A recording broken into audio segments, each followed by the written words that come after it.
Hello, my name is Paulos Sofalios. I am a postdoc at the Center for Cultural Informatics of ICS4 in Greece. The title of my presentation is FastCat Catalogues, Interactive Entity-Based Exploratory Analysis of Archival Documents. Let's start with an introduction to the problem and the context of this work. A vast area of research in historical science involves the study and analysis of archival documents. The aim is to describe, examine, and question a sequence of past events and investigate patterns of causes and effects. In this context, researchers and domain experts first need to collect, record in digital form, and then consolidate information about the relevant entities of interest, such as persons, locations, and events mentioned in the archival documents, and then search, analyze, and interpret the collected data both qualitatively and quantitatively. The latter is the focus of the presented work. Let's see the case of a large research project called CILIT, which is also the context of our work. CILIT is an ERC starting grant in the field of maritime history. The principal investigator is Dr. Apostolos Delis, who is a maritime historian in the Institute of Mediterranean Studies of Forth. The project also has partners in Greece, Spain, Italy, France, and Croatia. The research focus is the transition from sail to steam navigation and its effects on seafaring populations. So the historians studied the effects of the technological innovation on the seafaring people and the maritime communities. The project manages a large number of archival sources related to maritime history, such as crew lists, ship logbooks, payrolls, and registers of different types, such as sailors and naval ship registers. All sources are handwritten, come from different authorities in several countries, and cover multiple languages. Here you can see two examples of such archival documents, in particular 2 pages of Greek logbooks. The historians have used the system FastCat for transcribing and curating their archival material. In FastCat, data from different archival sources can be transcribed as records belonging to templates. A template represents the structure of a distinct data source, for example, crew list, while a record organizes the data and metadata in tabular form in multiple tables. So FastCat offers a familiar for the historians way to perform fast data entry.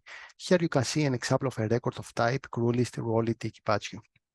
The first 2 tables allow providing metadata information like who makes the transcription, as well as source-related data. And then the remaining tables allow describing content-based information like information about the ship and the crew list.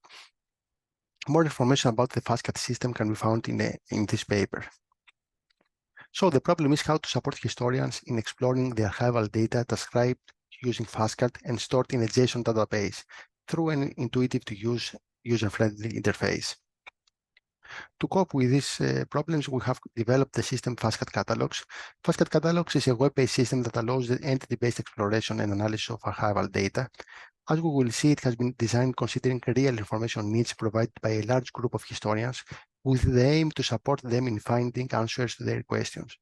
Its functionality includes source-specific and source-independent entity browsing, data ranking and filtering, inspecting the provenance of the displayed data, aggregating and visualizing the data in charts, as well as exporting the data for further offline analysis.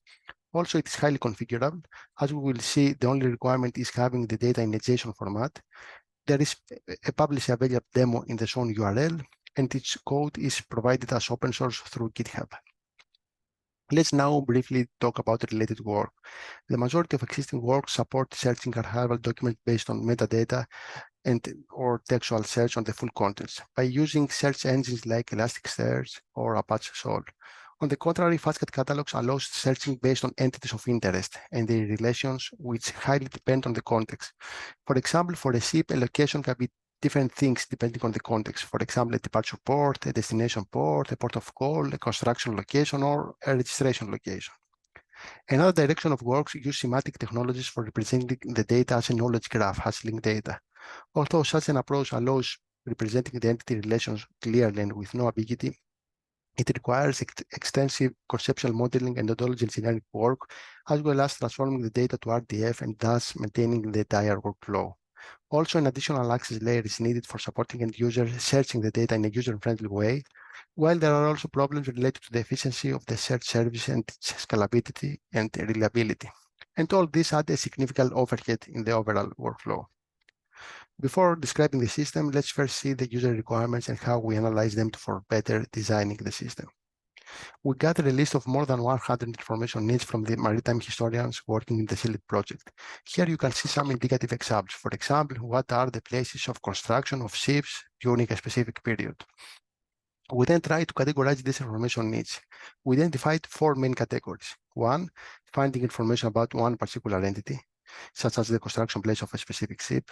2, retrieving a list of entities based on one or more properties of these entities, together with additional information about them, such as all persons having a specific residence location together with their birth date.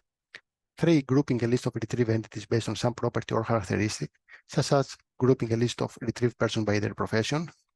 4, finding comparative information related to some entities, such as the voyage duration per type of ship. Another important requirement provided by the historian, which is not related to the information needs, is the easy finding of the provenance of a piece of displayed information. For example, by enabling historians to directly visit the original transcript containing the information. This is very important not only for verification purposes, but also for allowing them inspecting additional contextual data quickly. Let's now see the user interface offered by the system, its functionality, and the underlying technology. This is the homepage of the system. There are 2 data exploration tabs, the Explore by Source tab, which is the default one, and the Explore All tab. In the Explore by Source tab, we can see a list with all archival sources together with the corresponding number of records grouped in categories. For example, the source logbook has 26 records. By selecting a source, for example, crew list Rolli Equipaggio, we get an overview of the entities existing in all records of the selected source. For example, for the source crew list, we get ships, ship owners, ship registry ports, departure and arrival ports, crew members, and others. Now, by selecting an entity category, for example, ships, we get a table containing all instances of the selected category. For each instance, the table shows additional information provided by the source. For example, for a ship, the table shows its type, construction location, year of construction, registry number, and registry port. By selecting a specific entity instance, for example, the ship Rosina, we get the connections of the selected entity with other entities in the same source. In particular, we get one table for each connected category of entities. For example, we get a table for the ship owners, a table for its crew members, and so on. Now we can start browsing the connected entities. For example, we can select a ship owner or a crew member and get further information of this entity and its connection to other entities. The last table also shows the specific source records that mention the selected entity, with the ability to directly visit them. The data of any of the tables can be grouped by a specific column and be visualized in a bar chart by simply clicking the shown icon. For example, by selecting location of residence in this table, we get a chart that groups all crew members by their residence location.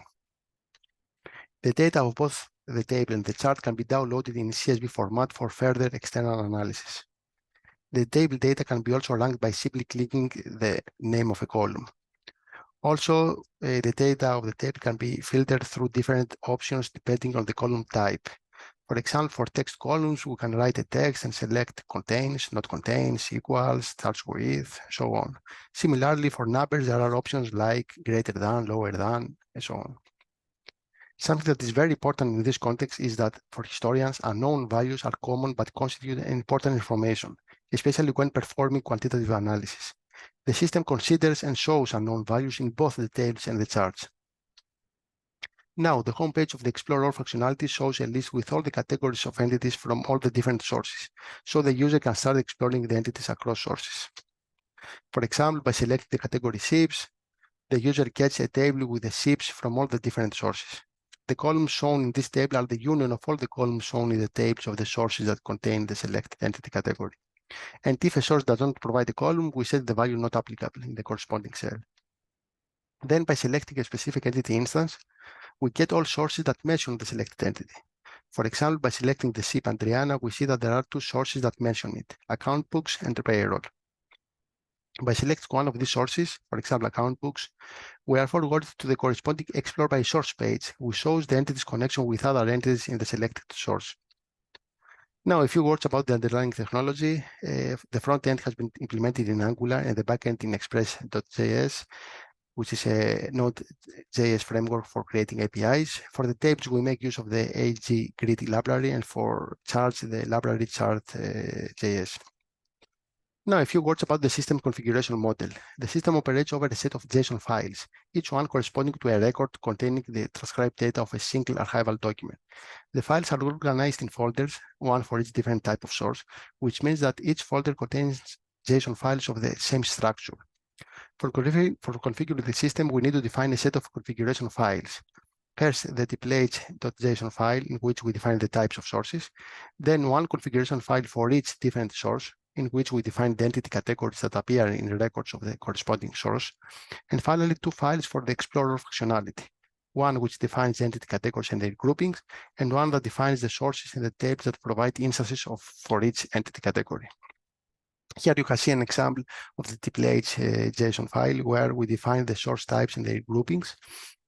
Here you can see the configuration file of a particular source. It is a part of the payrolls configuration file.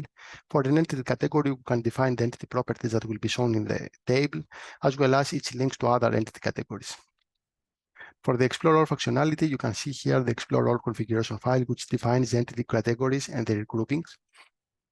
And here is the last configuration file in which we can define the sources and corresponding tables that provide instances for each different category of entities. For example, the table ships in the source type account books provides instances of the entity category ships. Now let's see how the system has been evaluated and used in a real context. FastCat Catalogues has been used in the context of the SEALIT project for supporting historians in exploring their archival data. It offers access to the data of more than 600 records belonging to 20 different types of sources, and the total number of entities is more than 110,000 entities. We evaluated the system in terms of how it satisfies the user requirements as provided by the historians of SEALIT. So we evaluate if the system can be used for 1, finding information about a particular entity, 2, retrieving a list of entities based on one or more properties of these entities, together with additional information, grouping a list of retrieved entities based on some property or characteristic, finding comparative information related to some entities, and last, finding the provenance of a piece of displayed information. For the first requirement, the user can first select the category of the searching entity and then detect the desired entity by using the table filtering options, for example. By selecting the desired entity, the user can explore information about it, like properties, related entities, etc. For the second requirement, the user can again select the category of entity and then apply filters in the columns of the displayed table for defining the desired entity properties. In a similar way, for the third requirement, the user can select the category of entities and then apply filters in the columns for defining the desired entity properties. And then the entities can be grouped and visualized in a chart by selecting a specific entity property. For the fourth requirement, the aggregate information displayed in the chart considers any applied filters. In this way, the user can inspect charts using different filters each time, and thus find comparative information through such multiple interactions. And for the last requirement related to the provenance of the display data, the user can inspect the records table in which is shown when the user selects an entity from the table of entities. This table shows all the records containing the display data of that selected entity. And the user can directly select a record and be redirected to the corresponding source, to the original transcript. So to sum up, FastCat Catalogues offers entity-based browsing, exploration, and analysis of archival data by exploiting the context-dependent interconnections of the entities mentioned in the archival documents. It is also provenance-aware at data element level and highly configurable for use over any type of archival data expressed in JSON. It has been used in a real context in maritime history research, is open source, and there is a running demo that you can try. As regards future work, we plan to implement an approach for instance matching because this is very important in order to get valid results of quantitative analysis. This is tricky and challenging because of the large amount of missing values in the historical data. Also, we plan to semantify the application through the topological representation of the display data by making use of technologies like JSON-LD or RDFA in order to enable semantic interoperability and facilitate data integration. Thank you for your attention. Please feel free to use our demo and do not hesitate to send us your comments and questions in the shown email address. Thank you.